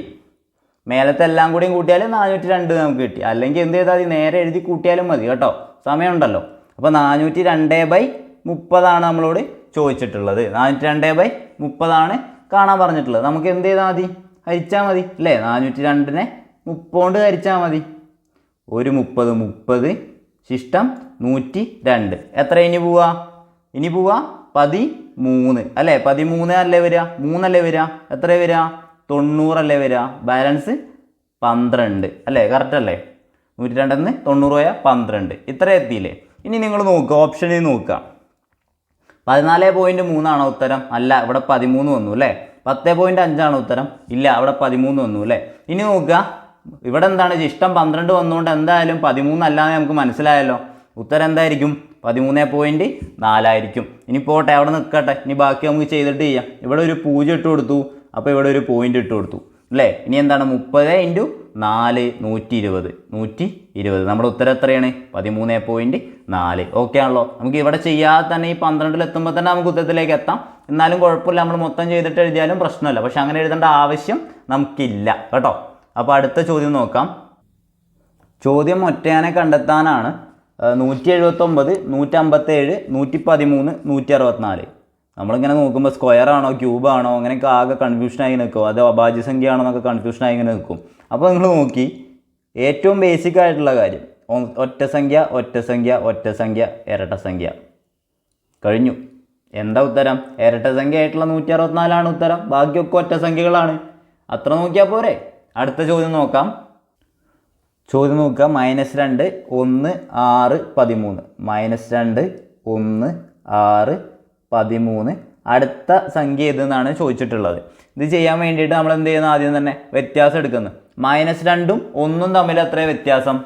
-2 1 തമ്മിൽ എത്ര വ്യത്യാസം? അതായത് 1ൽ നിന്ന് നമ്മൾ എന്ത് ചെയ്യണം? -2 കുറയ്ക്കണം. 1 -2 അപ്പോൾ എന്തായി? 2 മൈനസ് വന്നപ്പോൾ ഇതെന്തായി? ഇത് രണ്ടും വെട്ടി ഇതെന്തായി? പ്ലസ് ആയി. 1 + 2 എന്നായി. അപ്പോൾ എത്രയാണ്? 3 അവരുടെ വ്യത്യാസം. ഈ 1 മൈനസ് 2 എന്ന് പറഞ്ഞാൽ എത്ര? 1 മൈനസ് 2 എന്ന് പറഞ്ഞാൽ ഇവിടെ 2 മൈനസ് വന്നപ്പോൾ എന്തായി? അത് പ്ലസ് ആയി. അപ്പോൾ എന്താണ്? 3 രണ്ടും കൂടിയും കൂട്ടിയാൽ മതി അല്ലേ? രണ്ടും കൂടിയും കൂട്ടി 3 അവരുടെ വ്യത്യാസം എന്ന് പറയുന്നത്. അപ്പോൾ ഇവിടുത്തെ വ്യത്യാസം എത്രയാണ്? +3 അല്ലേ? ഇനി ഇവിടെ നോക്കുക, 1ഉം 6ഉം തമ്മിൽ എത്രയാണ്? അത് നമുക്കറിയാലോ. എത്രയാണ്? +5 വ്യത്യാസം. 5 കൂടാണ് എഴുതുന്നത്, അതുകൊണ്ടാണ് ഞാൻ പ്ലസ് എന്ന് എഴുതുന്നത്. 6ഉം 13ഉം തമ്മിൽ എത്രയാണ്? +7 അപ്പോൾ ഇനി ഇപ്പം എന്താണ്? 3ഉം 5ഉം 7ഉം. അടുത്ത എന്തായിരിക്കും? +9 ആയിരിക്കും. 13 + 9 എത്രയാ? 13 + 9 22. 13ഉം 9ഉം കൂട്ടിയാൽ എത്രയാണ്? 22. Option A ആണെന്ത്? കറക്റ്റ് ആയിട്ടുള്ള ഉത്തരം. അടുത്ത സംഖ്യ ഓപ്ഷൻ എ ആണ്. ഇതിൽ നിങ്ങൾക്ക് ആകെ കൺഫ്യൂഷൻ വരുന്നത് എന്താ? ഈ 1ഉം -2 എന്ന് വരുമ്പോൾ നിങ്ങൾക്ക് ചിലപ്പോൾ ഒരു കൺഫ്യൂഷൻ വരും അല്ലേ? 1 -2 എന്ന് പറഞ്ഞാൽ എന്താണ്? 1 + 2 കാരണം ഈ മൈനസും കൂടി പ്ലസ് ആവും. 2 മൈനസ് പ്ലസ് ആയി പോകും. ഇനി നോക്കുക, 2 -3 എന്ന് പറഞ്ഞാൽ അതെന്താവും? 2 + 3 ആവും. ഓക്കെ ആണല്ലോ? 3 -4 എന്ന് പറഞ്ഞാൽ എത്രയായിരിക്കും? 3 + 4 ആവും. ഇനി മറക്കില്ലല്ലോ. അടുത്ത ചോദ്യം നോക്കാം. ചോദ്യം 8/125 തുല്യമായത് ഏത്? ഞാനിപ്പോൾ തൊട്ട് മുമ്പുള്ള ഒരു ക്ലാസ്സിൽ കൂടി ഇതിനെപ്പറ്റി സംസാരിച്ചാണ് കേട്ടോ. 8/125 തുല്യമായത് ഏത് എന്നാണ് ചോദിച്ചിട്ടുള്ളത്. അപ്പോൾ നമുക്കൊന്ന് വെട്ടി ചെറുതാക്കിയാൽ മനസ്സിലാവും. 8/125 ഞാൻ പറഞ്ഞിട്ടുണ്ട്. 125 ഒരു പ്രോബ്ലത്തിൽ നമുക്ക് തരുമ്പോൾ ഒന്നുകിൽ അതെന്താണ്? 5ൻ്റെ ക്യൂബായിരിക്കും, അല്ലെങ്കിൽ 125 എന്തായിരിക്കും? 1000/8 ആയിരിക്കും. എന്താണ്? 1000/8 ആയിരിക്കും. ഞാൻ പറഞ്ഞത് ഓർമ്മയുണ്ടെന്ന് വിചാരിക്കുന്നു. അപ്പോൾ എന്താണ്? 8/125 എനിക്ക് എങ്ങനെ എഴുതാം? 8/1000/8. ഈ 125 പകരം ഞാൻ എന്തെഴുതി? 1000/8. ഇങ്ങനെ എഴുതിക്കൂടെ? എഴുതാം അല്ലേ? അപ്പോൾ നമുക്ക് എന്തെഴുതാം? ഇതെന്തായി? 1000/8 എന്താണ്? മേലേക്ക് പോവാണ്. തിരിച്ചിട്ട് ഗുണിച്ചൂടെ? ഹരിക്കുക എന്ന് പറഞ്ഞാൽ എന്താണ്? തിരിച്ചിട്ട് ഗുണിക്കുക, അല്ലെങ്കിൽ വിൽക്രമം കൊണ്ട് ഗുണിക്കുക. ഭിന്നസംഖ്യനെ ഹരിക്കാൻ എന്ത് ചെയ്യുന്നു? തിരിച്ചിട്ട് ഗുണിക്കുക, അല്ലെങ്കിൽ വിൽക്രമം കൊണ്ട് ഗുണിക്കുക. അപ്പോൾ എന്ത് ചെയ്യുന്നു? 8 ഗുണിക്കണം 8/1000. മനസ്സിലായല്ലോ? 8/1000 എന്താ ചെയ്തത്? തിരിച്ചിട്ട് ഗുണിച്ചു. ഒന്നും കൂടിയും പറയാം. ഇവിടെ എന്താ ചെയ്തതെന്ന് ഞാൻ പറയാം. നമുക്ക് ചോദ്യം 8/125 ആയിരുന്നു. ഞാനിതിന് മുമ്പ് തന്നെ പറഞ്ഞിട്ടുണ്ട്. 125 എന്ന് പറഞ്ഞാൽ എന്താണ്? 1000/8 ആണ്. 1000നെ 8 കൊണ്ട് ഹരിച്ചാൽ കിട്ടുന്ന സംഖ്യയാണ് എന്ത്? 125. 125 വരുന്ന സംഖ്യകളിൽ നമ്മൾ അങ്ങനെ ചെയ്യണം. അല്ലെങ്കിൽ നമ്മൾ എങ്ങനെ ചെയ്യേണ്ടി വന്നേനെ? 8നെ 125 കൊണ്ട് ഹരിച്ച് കണ്ടുപിടിക്കേണ്ടി വന്നേനെ. അതിൻ്റെ ആവശ്യമില്ല നമുക്ക് അല്ലേ? അപ്പോൾ നമ്മൾ നോക്കുകയാണ്, 1000/8 ആണ്. 1000/8 എഴുതാൻ പോവുകയാണ് ഞാൻ. 8/125 പകരം 1000/8 എന്ന് മാറ്റി എഴുതി. ഒരു സംഖ്യയെ ഭിന്നസംഖ്യ കൊണ്ട് ഹരിക്കുക എന്ന് പറഞ്ഞാൽ എന്താണ്? തിരിച്ചിട്ട് ഗുണിക്കുകയാണ്. 8 ഗുണിക്കണം 8/1000. മനസ്സിലായല്ലോ? 8 ഗുണിക്കണം 8 എത്രയാ? 8 ഗുണിക്കണം 8 64. 64/1000 എന്ന് വന്നല്ലോ. ഒരു സംഖ്യയെ 1000 കൊണ്ട് ഹരിക്കുക എന്ന് പറഞ്ഞാൽ എന്താണ്? 3 സ്ഥാനം മാറ്റിയിട്ട് പോയിന്റ് ഇടാൻ നല്ല അർത്ഥം. ഒരു സംഖ്യേനെ 1000 കൊണ്ട് ഹരിക്കുക എന്ന് പറഞ്ഞാൽ 3 സ്ഥാനം മാറ്റി പോയിന്റ് ഇട്ടാൽ മതിയാവും. അപ്പോൾ നമ്മൾ 64 എഴുതി. ഇപ്പോൾ 2 സ്ഥാനമായിട്ടുള്ളൂ. 1 2 2 സ്ഥാനമായിട്ടുള്ളൂ. അപ്പോൾ ഇവിടെ എന്താണ്? ഒരു 0 ഇട്ട് കൊടുത്തിട്ട് ഇവിടെ പോയിന്റ് ഇടുക 3 സ്ഥാനമാവാൻ വേണ്ടിയിട്ട്. ഒരു 0 ഇട്ട് കൊടുത്തിട്ട് ഒരു പോയിന്റ് ഇടുക 3 സ്ഥാനമാവാൻ വേണ്ടിയിട്ട്. മനസ്സിലായല്ലോ? 0.004 ആണ്. അപ്പോൾ എന്ത്? ഓപ്ഷൻ സി ആണ് കറക്റ്റ് ആൻസർ. വേറെ എക്സാമ്പിൾ നോക്കാം. 52/1000 എന്ന് പറഞ്ഞാൽ എന്താ ചെയ്യേണ്ടത്? അപ്പോൾ നമ്മൾ 52/1000, ഞാൻ ഈ പോയിന്റിൻ്റെ കാര്യം മാത്രം പറയാൻ വേണ്ടിയിട്ട്, 52/1000 എന്ന് പറഞ്ഞാൽ നമ്മൾ എന്ത് എഴുതണം? ആദ്യം 52 എഴുതി. ഇനി എന്ത് ചെയ്യുന്നു? ഒരു 0 കൂടി ഇട്ടിട്ട് ഒരു പോയിന്റ് ഇട്ട് കൊടുത്താൽ മതി. മനസ്സിലായല്ലോ? അതെന്തുകൊണ്ടാണ്? 3 സ്ഥാനം കഴിഞ്ഞിട്ടാണ് പോയിന്റ് ഇട്ട് കൊടുക്കേണ്ടത്. അപ്പോൾ നമുക്ക് അങ്ങനെ എഴുതിയാൽ മതിയാവും. മനസ്സിലായല്ലോ? അപ്പോൾ 0.064 ഉത്തരം. അത് കിട്ടാൻ വേണ്ടിയിട്ട് ഷോർട്ടാക്കാൻ വേണ്ടി നമ്മൾ എന്ത് ഉപയോഗിച്ചു? 1000/8. 125 എന്ന് പറഞ്ഞാൽ 1000/8 ആണെന്നുള്ളത് നമ്മളിവിടെ ഉപയോഗിച്ചു. ഇനി അല്ലാതെ നിങ്ങൾക്ക് എന്ത് ചെയ്യാം? ഉത്തരം കണ്ടുപിടിക്കാം. എന്ത് ചെയ്താൽ മതി? 8/125. 8നെയാണ് 125 കൊണ്ട് ഹരിക്കുക. കുറച്ച് സമയം എടുക്കുന്ന പ്രോസസ്സാണെന്നുള്ളൂ. പക്ഷെ നമുക്ക് ചെയ്താൽ ഉത്തരം കിട്ടും. പക്ഷേ ഇതിനെക്കാട്ടിലും എത്രയോ സുഖമാണ് എന്ത്? 125 നമുക്ക് 1000/8 എന്നുള്ള വാല്യൂ സബ്സ്റ്റിറ്റ്യൂട്ട് ചെയ്തിട്ട് ചെയ്യുന്നത് അല്ലേ? അടുത്ത ചോദ്യം നോക്കാം. അടുത്ത ചോദ്യം ബോർഡ് മാസ് എന്നുള്ളൊരു ചോദ്യമാണ് അല്ലേ? ബോർഡ് മാസ് എന്നുള്ളൊരു ചോദ്യമാണ്. നമുക്കറിയാം ബോർഡ് മാസ് എന്താ ചെയ്യേണ്ടത് നമുക്കറിയാം അല്ലേ? അപ്പോൾ നമുക്ക് ഓപ്ഷൻ ചോദ്യം നോക്കിയപ്പോൾ 3 ഗുണിക്കണം 25 കുറയ്ക്കണം 32 ഹരിക്കണം 4 പ്ലസ് 10 കുറയ്ക്കണം 18 ആണ്. അപ്പോൾ നമുക്ക് ബ്രാക്കറ്റ് ഓഫ് ഒന്നും ഇല്ലാത്തതുകൊണ്ട് നമ്മൾ ആദ്യം ഡിവിഷൻ എന്ന് പറഞ്ഞാൽ ഹരണത്തിൽ നിന്ന് തുടങ്ങാൻ പോവുകയാണ്. ഞാൻ അതൊന്ന് എടുത്ത് എഴുതുന്നുണ്ട്. 3 ഗുണിക്കണം 25 കുറയ്ക്കണം 32 ഹരിക്കണം 4 കൂട്ടണം 10 കുറയ്ക്കണം 18. ഇതാണ് ചോദ്യം. അപ്പോൾ നമ്മൾ ആദ്യം എന്ത് ചെയ്യുകയാണ്? ഹരണമാണ് നമ്മൾ ആദ്യം ചെയ്യുന്നത് അല്ലേ. അപ്പോൾ ഹരണം എവിടെയാണ്? 32 ഹരിക്കണം 4 എത്ര വരിക? 32 ഹരിക്കണം 4 32 ഹരിക്കണം 4 ചെയ്താൽ 8 കിട്ടിയല്ലോ. ഇനി നോക്കുക, അടുത്ത എന്താണ്? ഹരണം ഇല്ല. അപ്പം ഇനി മൾട്ടിപ്ലിക്കേഷൻ, ഗുണിക്കാനാണ് പറഞ്ഞിട്ടുള്ളത്. ഗുണിക്കാനുള്ള എന്താ? 3 ഗുണിക്കണം 25 എത്രയാ? 75. അവിടെ നോക്കട്ടെ. ഇനി അടുത്ത എന്താ? പ്ലസും മൈനസും ഒക്കെ തന്നെ ഉള്ളൂ. അപ്പോൾ ഞാൻ തിരുത്തെഴുതി 75 minus 8 plus 10 minus 18. 75 minus 8 plus 10 minus 18. ഇനി എന്ത് ചെയ്താൽ മതി? അഡീഷൻ ഉള്ളത് ചെയ്യുക, അല്ലെങ്കിൽ കുറയ്ക്കുക. കൂട്ടലും കുറയ്ക്കലാണെന്നുണ്ടെങ്കിൽ അതിനൊന്നും നിൽക്കേണ്ട ആവശ്യമില്ല. നേരെ ചെയ്താലും എന്ത് ചെയ്യില്ല, ഉത്തരം തെറ്റില്ല. അതിൻ്റെ ഉള്ളിൽ ഗുണനവും ഹരണവും ഒക്കെ ഉണ്ടെങ്കിലാണ് എന്ത് ചെയ്യുക, നമുക്ക് ഉത്തരം തെറ്റുള്ളൂ കേട്ടോ. എന്നാലും ഞാൻ എന്ത് ചെയ്യാം, ഇവർ പറയുന്ന രീതിക്ക് തന്നെ ചെയ്യാം. 75ഉം 10ഉം കൂട്ടിയാൽ എത്രയാണ്? 85 മൈനസ് 8ഉം മൈനസ് 18ഉം കൂട്ടിയാൽ എത്രയാണ്? -8 മൈനസ് 18. നേരത്തതും ഇതുമായിട്ട് കൺഫ്യൂഷൻ ആവരുത്. നേരത്തെ എന്തായിരുന്നു? 2 മൈനസ് 1 എന്നുള്ള പോലെ ആയിരുന്നു. മനസ്സിലായോ? അല്ലെങ്കിൽ 1 മൈനസ് 2 എന്നുള്ളതായിരുന്നു. ഈ 2 മൈനസ് ഒരുമിച്ചാണ്. അപ്പോൾ ഇത് രണ്ടും പ്ലസ് ആയി മാറുന്നത്. പക്ഷേ ഇവിടെ 2 മൈനസ് ഒരുമിച്ചല്ല കേട്ടോ. -8 മൈനസ് 18. ഇതിൻ്റെ അർത്ഥം എന്താ? ഇത് രണ്ടും കൂട്ടിയിട്ട് ഇതിൽ ഇത് ഈ ചിഹ്നം കൊടുത്താൽ മതി. 2ഉം കൂട്ടി എത്ര? 18ഉം 8ഉം കൂട്ടി എത്ര? 26. എന്നിട്ട് എന്ത് ചെയ്യാം? മൈനസ് ഇട്ട് കൊടുത്താൽ മതി. അതാണ് ഇതിൻ്റെ അർത്ഥം കേട്ടോ. -8 മൈനസ് 18 എന്ന് പറഞ്ഞാൽ -8 മൈനസ് 18 എന്ന് പറഞ്ഞാൽ എന്ത് ചെയ്യേണ്ടത്? 18ഉം 8ഉം കൂട്ടുക, എന്നിട്ട് എത്ര? 26. ആ മൈനസ് ഇട്ട് കൊടുക്കുക. ഈ സാധനം എന്ന് പറഞ്ഞാൽ ശരിക്കും എന്താ അറിയോ? 8 പ്ലസ് 8 ഇല്ലേ? ഈ 8 പ്ലസ് 8 എന്ന് പറഞ്ഞാൽ എന്താ? പ്ലസ് 8 ആണ്. അതാണ് നമ്മൾ 26 എന്ന് എഴുതുന്നിട്ട്. ഇതിൻ്റെ ചിഹ്നം ഏതാ? പ്ലസ്. ആ പ്ലസ് ആണ് ഇടുന്നത്. പ്ലസ് ആയതുകൊണ്ട് നമ്മൾ ഇടണ്ടെന്നുള്ളൂ അല്ലേ. അതേ കോൺസെപ്റ്റ് ആണ് ഇവിടെ മൈനസിനുള്ളത്. -8 മൈനസ് 18 എന്ന് പറഞ്ഞാൽ നമുക്ക് എന്ത് എഴുതാം? 26 എഴുതിയിട്ട് ഒരു മൈനസ് ഇട്ട് കൊടുത്താൽ മതിയാവും. മനസ്സിലായല്ലോ? അപ്പോൾ നമുക്ക് എന്താണ്? 85 മൈനസ് 26 എന്ന് കിട്ടി. 85 നിന്ന് 26 പോയാൽ എത്രയാണ്? 59. 85 നിന്ന് 26 പോയാൽ 59. നിങ്ങൾക്ക് ചെയ്യാൻ കിട്ടിയില്ലെങ്കിൽ കുറച്ച് എഴുതിയാലും മതി അല്ലേ. 85 നിന്ന് 26 പോയാൽ 59. ഏതാണ് ഉത്തരം? ഓപ്ഷൻ എ ആണ് കറക്റ്റ് ആൻസർ ആയിട്ട് വരുന്നത്. ബോർഡ് മാസിൽ ഒരു മാർക്ക് നിങ്ങൾ എന്തായാലും മിസ് ചെയ്യരുത്. അത് നമുക്ക് അടിക്കാൻ പറ്റുന്ന ഒരു മാർക്കാണ് കേട്ടോ.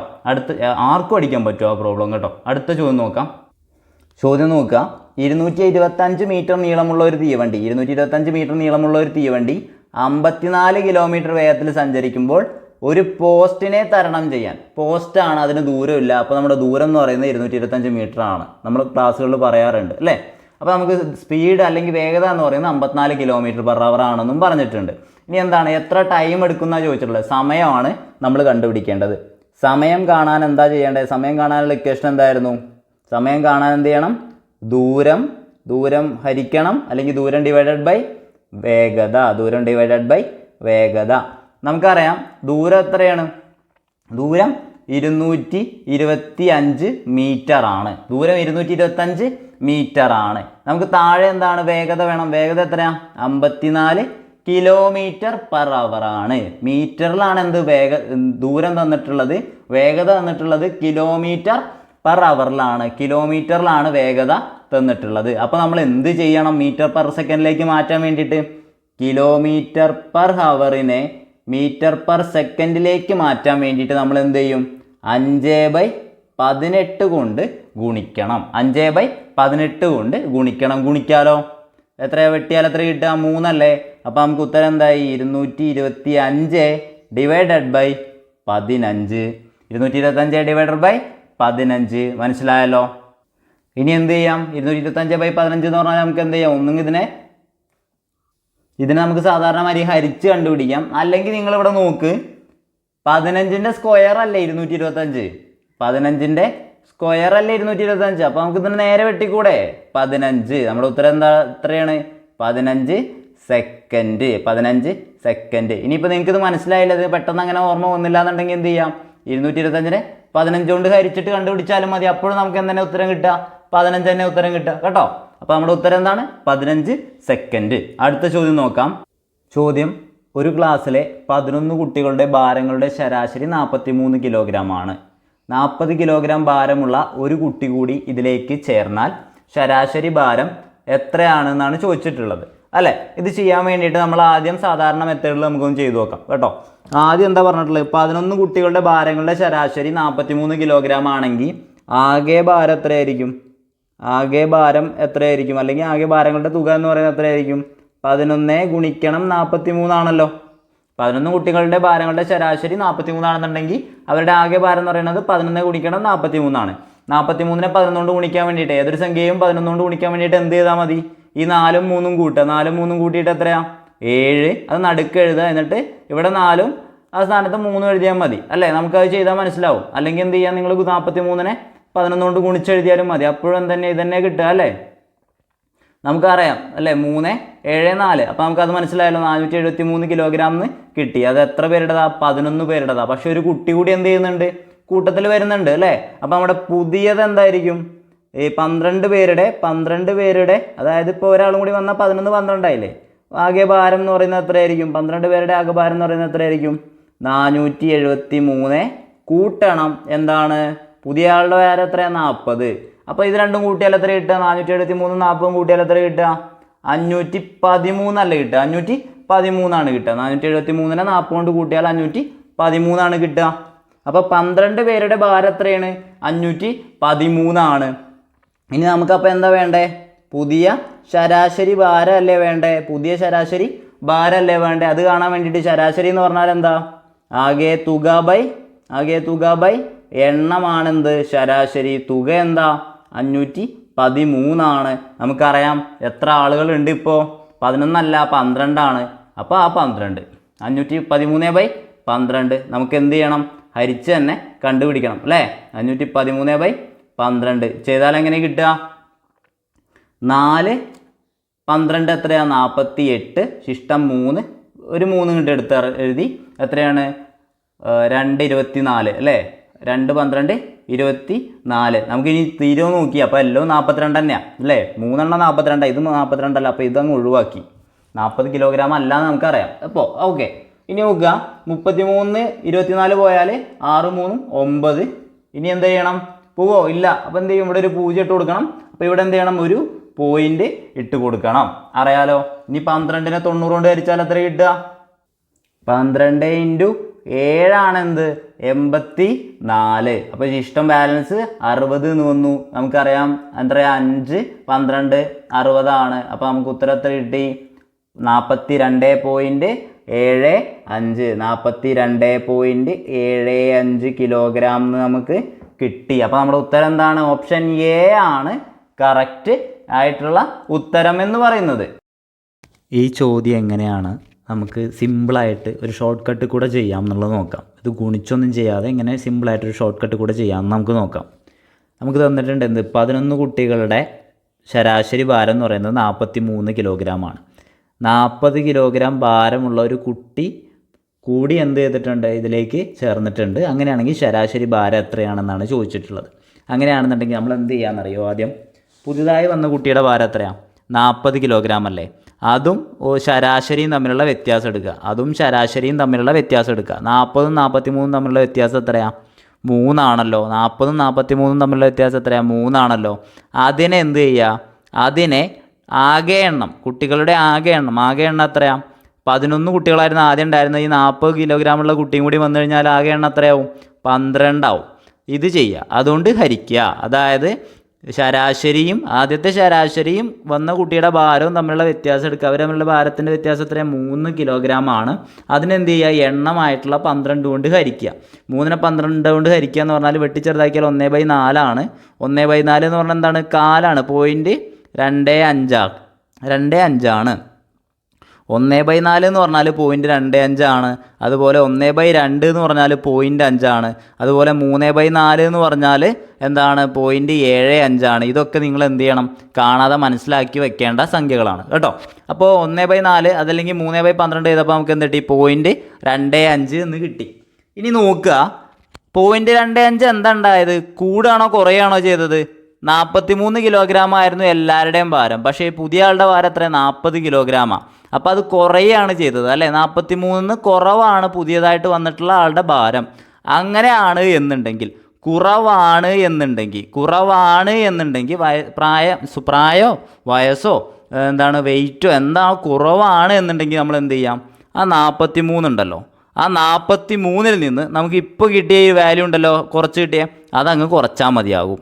0.25. അപ്പോൾ നമുക്ക് എത്ര കിട്ടുക? 42.75 കിലോഗ്രാം എന്ന് കിട്ടും. ചോദ്യം 1/2 കൂട്ടണം 3/16 കൂട്ടണം 5/64 എത്ര എന്നാണ് ചോദിച്ചിട്ടുള്ളത് അല്ലേ? ഞാൻ ഒന്ന് എടുത്ത് എഴുതുന്നുണ്ട്. 1/2 കൂട്ടണം 3/16 കൂട്ടണം 5/64. ഞാൻ പറഞ്ഞിട്ടുണ്ട് ഇത് എങ്ങനെ ചെയ്യാം. സാധാരണ നമ്മൾ എങ്ങനെ ചെയ്യുക? LCM മെത്തേഡ് ഉപയോഗിച്ചിട്ടാണ് നമ്മൾ കാണുന്നത്. അപ്പോൾ നമ്മൾ ആദ്യം LCM കാണണം. എന്തിൻ്റെ LCM കാണണം? ഛേദങ്ങളായിട്ടുള്ള 2, 16, 64 ഇവയുടെ LCM നമ്മൾ കാണണം. ഞാൻ പറഞ്ഞിട്ടുണ്ട് എന്ത്?